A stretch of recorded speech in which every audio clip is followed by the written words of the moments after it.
Cash transfer.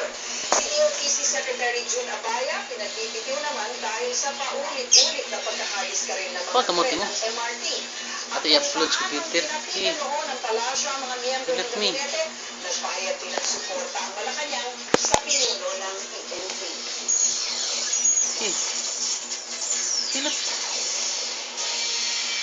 Bakit nga ba patuloy ang suporta ni Pinoy sa kanyang gabinete sa kabila ng kaliwagtan ng kontrobersya sa kanila?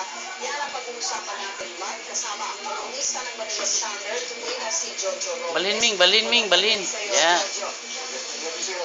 Ano muna ang reaksyon mo dito sa patuloy na pagkakatig ng Malacanang kay General Purisima sa kabila ng medyo lumabas sa Senate hearing kanina tungkol sa kanyang hidden wealth umano? Napakalungkot kasi hindi na ito bago eh.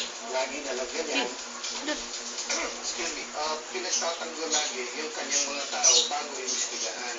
Ngayon yun ang nakakalungkot. Kasi on the flip side, sa kabilang panig naman, makikita mo na yung mga palatang na gano'n, sapat na para lumisin